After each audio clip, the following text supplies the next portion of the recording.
안녕하세요. 법무법인 DLG 안희철 변호사입니다. 네, 반갑습니다. 오늘부터 드디어 밸류업 시리즈를 시작합니다. 밸류업 시리즈가 뭐냐? 여러분들 스타트업을 경영하시거나 또는 투자회사를 경영하시면서 투자를 받기도 하고 투자를 하기도 하고 또 M&A를 하기도 하고 여러 가지를 하고 있죠. 자, 이 과정에서의 주요 법률적 이슈들에 대해서 제가 자세하고 알기 쉽게 설명해 드리려고 합니다. 그래서 주로 M&A나 투자에 대해서 제가 말씀을 드릴 거고요. 사실 법률적 관점뿐만 아니라 경영적 관점이라던가 또 실무적 관점에 대해서도 제가 설명을 자세하게 드릴 거예요. 사실 이런 주제가 딱딱하고 재미가 없을 수도 있는데 여러분들이 듣다 보면 어떻게 이렇게 재밌게 하지? 라고 생각이 드실 정도로 제가 잘 설명을 해드릴 예정이니까 꼭 구독해 주시고요. 자, 오늘 첫 시간으로는 이 M&A의 개념, 절차, 유의사항에 대해서 말씀을 드릴 거예요. 여러분들 이 스타트업 투자 업계에 있으면서 가장 많이 실수하는 게 뭐냐면요, 이런 어떤 용어가 나왔을 때 이 용어가 정확히 의미하는 바가 뭔지에 대해서는 생각을 안 하고 그냥 관습적으로 관행적으로 습관화돼서 용어를 사용하는 거예요. 그러니까 제가 한 십몇 년 M&A를 하신 분께 가서 M&A가 뭐예요? M&A 뭔지 아세요? 설명 좀 해주세요 라고 하면 M&A에 대해서 잘 설명을 못하는 경우가 생각보다 많습니다. 그런데 자, M&A, 그래서 이렇게 용어를 명확하게 이해하고 가시는 게 좋아요. 자, M&A는 뭐냐라고 하면 M&A는 Merge and Acquisition의 약자예요. Merge는 합병이에요. 즉 두 개가 하나로 합쳐지는 게 Merge다라고 보시면 되는 거고, Acquisition은 인수입니다. 즉 뭔가를 인수하는 거예요. 자, 그랬을 때 합병은 A라는 회사하고 B라는 회사가 있는데 이게 하나로 합쳐진다라고 하면, 그래서 A 더하기 B가 A가 됐다, 즉 기존 회사가 됐다, 이런 거를 흡수합병이라고 합니다. 즉 A로 흡수가 됐죠. 자, 가장 쉬운 예가 뭐가 있을까요? 여러분들 알고 있는 거? 올 연말 또는 내년 초면은 딱 되는 게 있어요. 합병이 뭐죠? 바로 대한항공, 아시아나항공입니다. 그러니까 대한항공과 아시아나항공이 지금 합병을 하고 이제 아시아나항공이 없어져요. 자, 이거 보고 계신 여러분들 대부분들이 아시아나항공이랑 거대한 회사가 없어질지 생각도 못했었을 텐데 이제는 대한항공으로 합쳐지는 거예요. 이게 흡수합병. 그 다음에 A라는 회사하고 B라는 회사가 딱 합쳐졌는데 A나 B한테 합쳐지는 게 아니라 새로운 C가 되는 게 있어요. 새로운 회사가 설립돼서 하나로 합쳐지는 걸 신설합병입니다. 이렇게 신설합병이라고 하고요. 이게 합병이에요. 자, 그리고 근데 여러분들이 익숙한 건 합병보다는 보통 인수입니다. 즉 인수는 말 그대로 어떤 하나를, 어떤 회사가 뭔가를 인수하는 거예요. 어떤 되게 좋은 큰 회사가 있고요, 아주 좋은 스타트업이 있어요. 큰 회사가 좋은 스타트업에 무언가를 돈 주고 사거나 뭔가 대가를 주고 사는 게 바로 인수입니다. 그랬을 때 일반적으로 많이 하는 게 주식 인수죠. 즉 어떤 스타트업이 어떤 큰 회사한테 인수가 됐다라고 하면 많은 경우에는 이미 발행되어 있는 이 회사의 주식을 다른 큰 회사가 돈 주고 사는 거예요. 그래서 뭐 60% 주주가 되고 70% 주주가 되고 100% 주주가 되고, 이게 바로 인수예요. 즉 주식 인수다라고 보시면 됩니다. 그래서 우리가 보통 이제 신문에서 A라는 회사가 B 회사를 인수했습니다, 또는 B 회사가 A한테 매각됐습니다 라고 하면 보통 인수다, 주식 인수다, 이렇게 보시면 되고요. 그 외에도 단순히 주식 인수만 있는 건 아닙니다. 그 외에도 자산 인수나 영업 인수도 있다라는 거예요. 즉 무슨 얘기냐면, 자, 자산 인수는 예를 들어서 뭐 삼성전자가 어떤 기가 막힌 반도체 기술 회사를 보다가 야, 니네 이 특허권이 너무 좋은데? 라던가, 또는 야, 니네 이 반도체 공장을 너무 사고 싶은데? 라고 하면 공장이란 자산을 인수하고 특허권이란 자산을 인수하는 거, 이게 바로 자산 양수도 자산 인수다 라고 보시면 되고, 또 야, 니네 반도체 사업부를 내가 인수하고 싶은데? 라고 하면 반도체 사업 전체를 인수하는 게 바로 영업인수 또는 영업양수도다 라고 보시면 돼요. 자, 그러면 자산인수와 영업인수가 뭐가 차이가 있을까 라고 하면, 어떤 회사에 반도체 사업부 사업 자체를 인수한다, 영업 자체를 인수한다라고 하면 요 영업과 관련된 모든 자산, 특허권, 공장, 물건 다 인수하면서 심지어는 근로관계, 임직원, 부동산, 뭐 모든 계약 관계, 용역 계약까지 다 인수하는 거예요. 이게 바로 영업 인수다라고 보시면 되고, 자산 인수는 콕콕 찝는 겁니다. 야, 이 특허 건 내가 인수할게. 요 공장 인수할게. 요 기계 인수할게가 바로 자산 인수다. 그래서 조금 차이가 있어요. 그래서 인수는 주식 인수와 자산 인수, 영업 인수 등등이 있어서 뭔가를 돈 주고 인수하는 거, 뭔가 대가를 주고 인수하는 거다라고 보시면 되고요. 이랬을 때 주식 인수는 아까 제가 어떤 회사를 주식을 인수한다라고 해서 제가 이렇게 설명을 드렸는데, 사실은 주식 인수는 또 두 가지로 나눠집니다. 무슨 말이냐면, 하나는 이렇게 이미 발행되어 있는 주식을 대가를 주고 인수하는 거, 이걸 구주 인수, 구주 양수도 주식 인수다 이렇게 얘기를 해요. 그런데 그러면은 이 이미 발행되어 있어서 주주가 보유하고 있는 주식을 제가 사는 거예요. 이게 구주 인수예요. 근데 그거 말고요, 요 기업이 새로운 신주, 새로운 주식이라고 하니까 이게 신주거든요. 요 기업이 새로운 주식을 발행하면 그것을 투자자나 뭐 어떤 다른 회사가 그 신주를 인수하고, 그 인수한 주식에 대한 대가로서 돈을 지급하거나 뭔가 대가를 주는 거, 이걸 갖다가 신주 인수라고 합니다. 정리해 보면 주식 인수는 구주 인수와 신주 인수가 있는데, 구주 인수는 이미 발행되어 있는 주식을 뭔가 대가를 주고 인수하는 거예요. 신주 인수는 새로운 주식을 발행하고 그걸 투자자나 회사가 인수하면서 대가를 회사한테 지급하는 게 신주 인수입니다. 그러면 구주 인수와 신주 인수의 가장 큰 차이가 뭐가 될까요? 자, 구주 인수는요, 여러분들 요즘에 주가가 엄청 뛰고 있는데, 그쵸? 근데 여러분들 상장회사 주식할 때요, 매도 버튼 누르고 매수 버튼 눌러갖고 주식을 사고 팔죠. 이게 구주 인수예요. 즉 뭐냐면, 이미 발행되어 있는 주식을 돈 주고 사고, 그 다음에 또 내가 샀던 주식을 돈 받고 팔고, 이게 구주 인수여서 돈의 흐름이 어떻게 돼요? 구주 인수는 돈의 흐름이 주주에서 주주로 흘러가는 겁니다. 즉 제가 만약에 오늘 삼성전자 주식을 10억 원어치를 샀다고 해도요, 그 10억 원은 삼성전자한테 들어가는 게 아니라 주주끼리 왔다 갔다 해요. 오히려 몇 퍼센트의 수수료가 증권회사한테 지급이 되겠죠. 이게 바로 구주인수고, 그래서 우리가 기사에서 볼 때 어떤 회사가 매각됐다라고 하면 이게 구주인수다라고 보시면 됩니다. 그럼 신주인수는 뭐냐? 신주인수 아까 말씀드렸죠? 회사가 신주를 인수해요. 그럼 그거를 투자자나 회사가, 다른 회사가 인수하고 대가인 투자금을 지급해요. 그러면 돈의 흐름이 어떻게 될까요? 돈의 흐름이요, 신주를 인수하는 대신에 투자자가 그 신주를 발행한 스타트업이나 이 회사한테 돈을 주겠죠, 투자금을.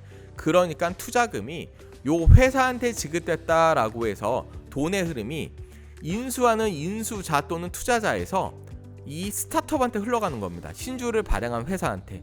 그래서 신문 기사를 보면 우리가 뭐가 있냐면, 어떤 스타트업이나 어떤 기업이 어디 투자자한테 100억을 투자받았다, 뭐 500억을 투자받았다, 10억을 투자받았다 라는 기사들이 있죠. 시리즈 A를 투자받았어요, 시리즈 B를 투자받았어요. 이게 다 신주 인수라고 보시면 됩니다. 이해 가세요? 그래서 구주 인수와 신주 인수가 있는데, 구주 인수는 주주끼리 주식을 주고받고 돈을 주고받는 게 구주 인수고, 신주 인수는 이제 신주를 발행하면 그 대가인 투자금이 회사로 들어가는 게 바로 신주 인수다.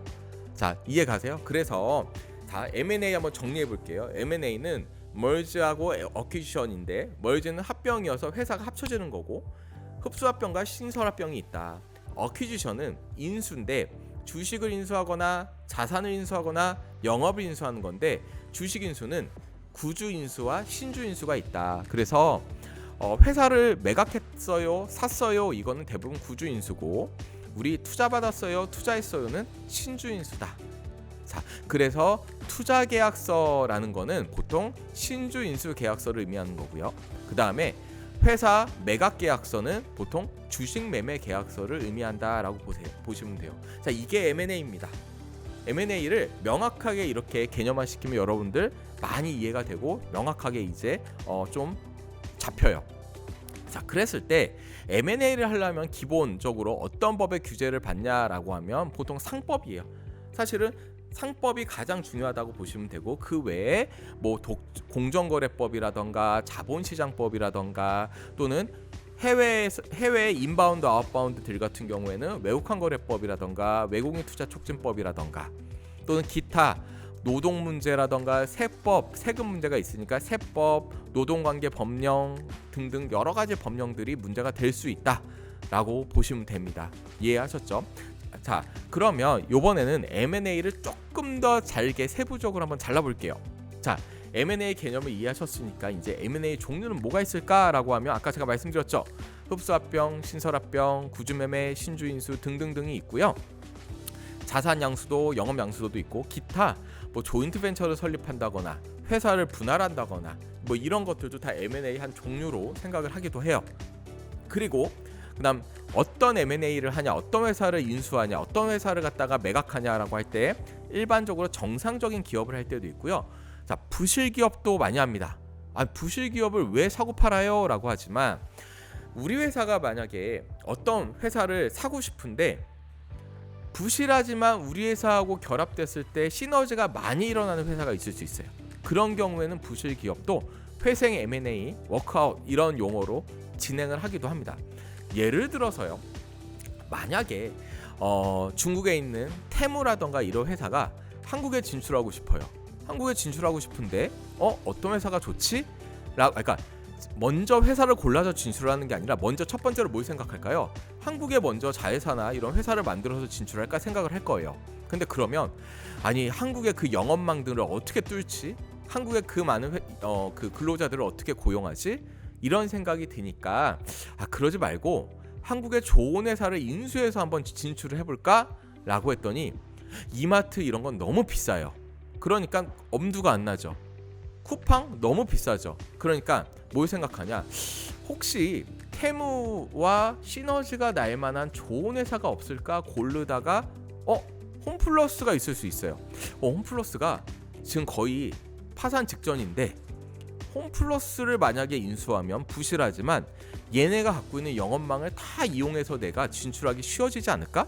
내가 처음부터 시작하면은 거의 몇 천억이 드는데 얘네를 인수하면 부실한 기업이지만 얘네의 영업망과 인력과 부동산을 이용하면 한 몇십억이나 몇백억이면 내가 진출할 수 있는 거 아니야? 이럴 때 바로 이렇게 회생 M&A 같은 이런 부실 기업을 인수하는 전략도 생각을 한다라고 보시면 되는 거예요. 이해 가셨죠? 그리고 또 상장회사 인수도 있고 비상장 인수도 있고 다양한 게 있죠. 그리고 M&A 방법은 투자 주체 이런 걸 나눠보면은 이제 파이낸셜 인베스트먼트라고 해서 재무적 투자자, 여러분들이 알고 있는 뭐 스틱 인베스트먼트, 그다음 뭐 소프트뱅크, 한국투자 파트너스, 다양한 뭐 스톤브릿지, 그다음에 뭐 여러 회사들이 있죠. 이런 재무적 투자자가 있을 수도 있고요. 그 외에 전략적 투자자, 그래서 그 스트래테직 인베스트먼트라 그래서 전략적 투자자. 예를 들어서 아까 말씀드린 삼성전자가 반도체 스타트업을 인수한다. 또는 뭐 현대자동차가 모빌리티 회사를 인수한다. 이런 게 경영 전략적으로 투자를 해서 인수하는 거, 이런 게 바로 SI 투자다라고 보시면 되고요. 그 다음에 한국에서 해외에 투자한다, 한국에서 해외를 인수한다, 이걸 갖다가 아웃바운드라고 하고요. 해외에서 한국을 투자한다, 해외에서 한국에 뭐 인수를 한다, 이거를 인바운드 M&A다라고 보시면 됩니다. 이해가세요? 그 다음에 목적도 뭐 구조조정 목적도 있고요, 재무구조 개선 목적도 있고, 또는 뭐 경영 시너지를 위한 목적도 있고, 다양한 목적의 M&A가 있을 수 있다라고 보시면 돼요. 그 다음에 그 외에 계약서는 그럼 뭐가 있을까요? 라고 하면 아까 말씀드렸죠. 회사를 매각한다, 그때는 주식 매매 계약서, 그 다음에 스톡 퍼체이즈 어그리먼트라고 해서 SPA라고 해요. 그 다음에 투자를 한다, 신주 인수라고 했죠. 그래서 신주 인수 계약서, 이거는 쉐어 서브스크립션 어그리먼트라고 해요. SSA라고 해요. 그 다음에 합병 두 개를 합친다, 그러면은 합병 계약서, 멀지 어그리먼트라고 해서 합병 계약서라고 해요. 그 외에도 영업 양수도 계약서다, 자산 양수도 계약서다, 뭐 합작 투자 계약서다, 주주관 계약서다, 다양한 계약서들이 같이 이루어질 수도 있습니다. 이게 바로 M&A의 종류와 여러 가지 방식이다 라고 보시면 되고요. 이렇게 잘 정리된 게 머릿속에 있어야지만 앞으로 제가 요번 그 밸류업 시리즈를 통해서 쭉 강연을 해드릴 때 여러분들이 이해를 잘 하실 수 있을 것 같아요. 자, 그럼 M&A는 사실 여러 가지 목적으로 합니다. 시너지를 창출하기 위해서도 하고, 사업을 다각화하기 위해서도 하고, 또 M&A를 통해서 비용을 효율화시키기도 하고, 또 M&A를 통해서 인수를 해서 기술도 가져가고 인재도 확보하고, 다양한 그런 목적에 의해서 하고요. 그 다음에 성공적 M&A를 위해서는 법률적, 재무적, 회계적 또는 세무적인 여러 가지 점검도 하고, 이렇게 해서 리스크를 검토를 할 필요가 있다라고 보시면 됩니다. 그래서 이 M&A를 통해서 우리 회사의 가치를 극대화시켜야 된다라는 건데, 사실 M&A가 간단하진 않거든요. 그러다 보니까 M&A 하면서 여러 가지 리스크가 있어요. 법률적 리스크, 회계적 리스크, 경영적 리스크를 해결해 가면서 M&A를 해야 되고요. 그래서 보통은 전문가들이 이 업무를 수행하고 있다라고 보시면 됩니다. 자, 그러면 M&A는 어떤 단계와 절차로 진행이 될까요? 라고 이제 알아볼게요. 자, M&A에 대해서 어렵다 보니까, 이 개념 자체가 어려우니까 M&A 단계나 절차도 어렵겠네요 라고 많이 생각하지만 꼭 그렇지 않아요. 자, M&A는 제가 이렇게 10단계로 나눠놨는데요. M&A의 단계는요, 그냥 우리 중고자동차 살 때의 단계와 유사합니다. 그게 무슨 말이냐, M&A는 이미 설립돼서 경영이 되고 있는 운영 중인 회사를 제가 투자하거나 인수하거나 하는 게 M&A예요. 그쵸? 자, 그런데 그 얘기는 이미 굴러가고 있는 회사가 가치가 있는 회사인가? 살만한 가치가 있나? 또는 하자가 있지는 않은가? 법률적, 회계적 문제는 있지 않나? 세무적 문제는 없나?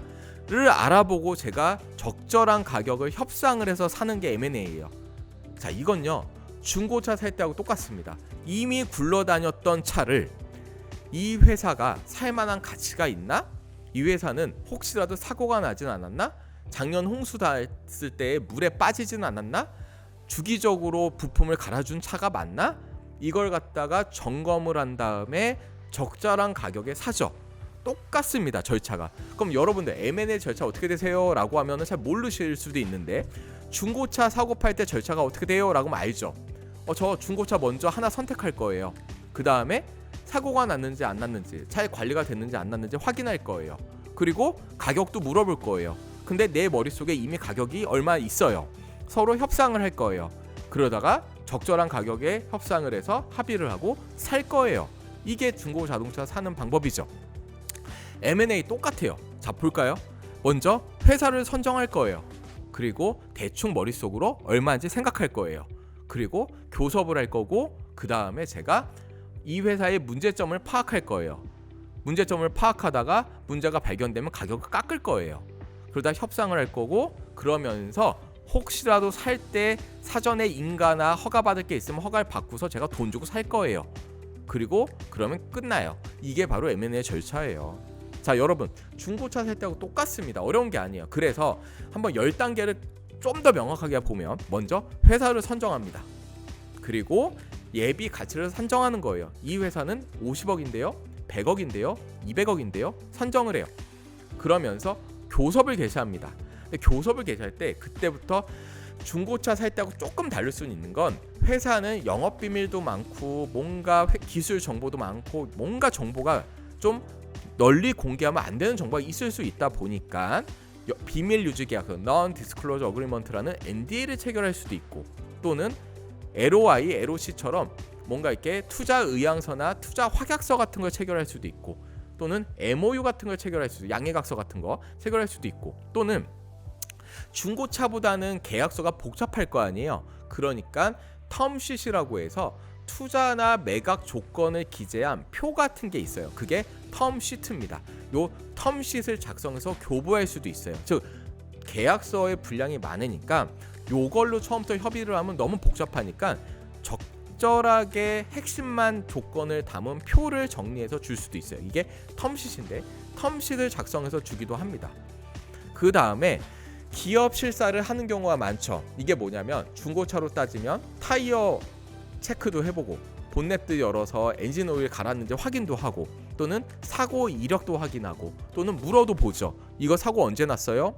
이런 것도 물어도 보죠. 이렇게 법률적, 회계적, 세무적, 경영적 리스크를 확인하는 게 기업 실사예요. due diligence라고 하는데, 실사를 통해서 확인을 합니다. 다만 무조건 실사를 하는 건 아니에요. 왜냐하면 회사가 오래되고 크면 문제가 많을 수 있어요.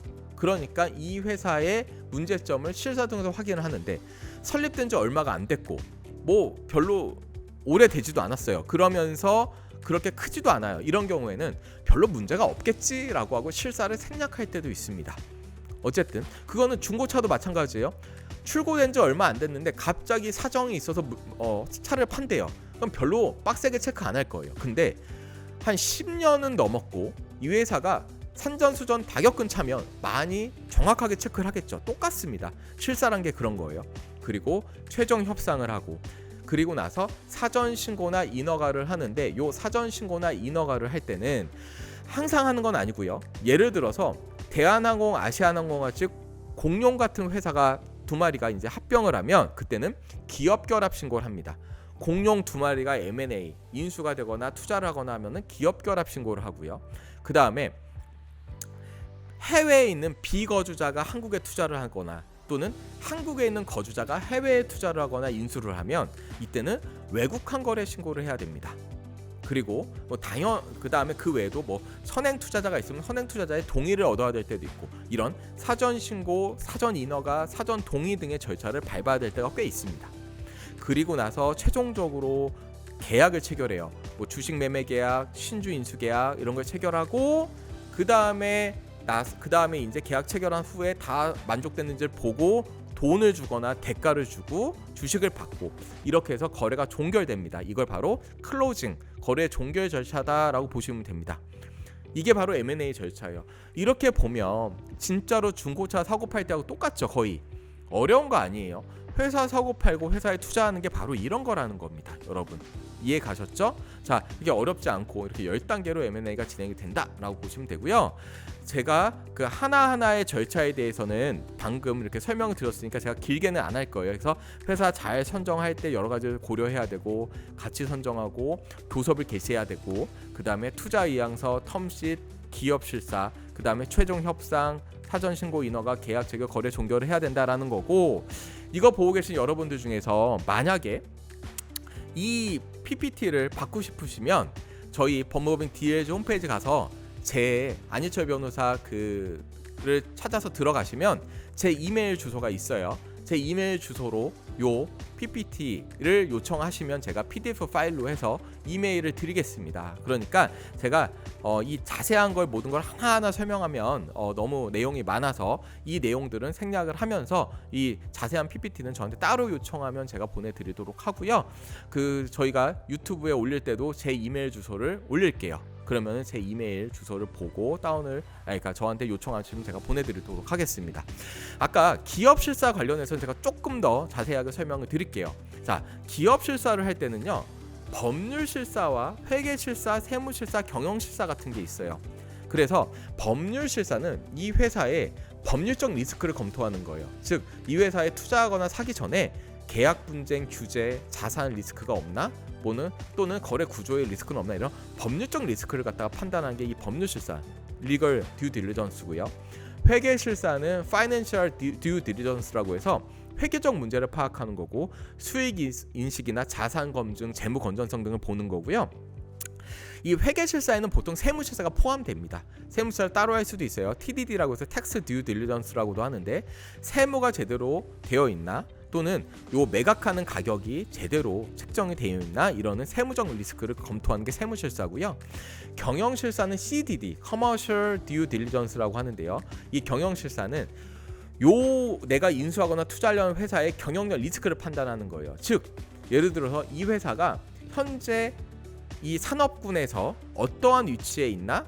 뭐 예컨대 좀 프리미엄 마켓에 존재하고 있는지 아니면 저가형에 존재하고 있는지 어떤 시장의 지위가 있는지 또는 여기에 비즈니스 모델은 적절한지 또는 여기가 어디하고 영업을 하고 뭔가 업무를 할 때 시너지 효과가 있을 수 있는지 또는 우리 회사하고 즉 인수인과의 통합적인 시너지 효과가 있을 수 있는지 다양한 것들을 검토하는 게 바로 이 경영실사예요. 이런 것들을 할 수도 있고 안 할 수도 있다. 다만 기본적으로 회계실사나 세무실사는 보통은 하고요. 그 다음에 법률실사는 또 그 다음 단계로 많이 하고요. 경영실사는 사실 생략하는 경우도 꽤 많습니다. 다만 이런 것들을 다 진행을 많이 하고 있다라는 거고 이 인수하려는 회사가 많이 성장한 회사일수록, 오래된 회사일수록 반드시 하는 거고, 투자금의 규모가 클수록 반드시 하는 겁니다. 즉 10억짜리 회사 사는 것보다는 100억짜리 살 때, 100억짜리보다는 1000억짜리 살 때 좀 더 꼼꼼하게 쳐다보겠죠. 그게 바로 이 실사를 좀 더 꼼꼼하게 한다라고 보면 되고요. 여기서 나온 결과를 통해서 인수 가격을 결정하기도 하고 또는 계약서 내용을 결정하기도 하는 겁니다. 이게 바로 실사다라고 보시면 돼요. 자, 이렇게 여러분들 이 M&A의 10단계에 대해서 제가 설명드렸고요. 요 단계별로 이제 앞으로 제가 후속 이 강연에서 계속 제가 설명도 드리고 하나하나 설명드릴 거예요. 특히 법률 실사 이런 것도 아주 자세하게 설명드릴 거니까 이후에 여러분도 한번 살펴봐 주시면 좋을 것 같고, 또 다음 시간에 뵙고 또 자세하게 설명드리겠습니다. 감사합니다.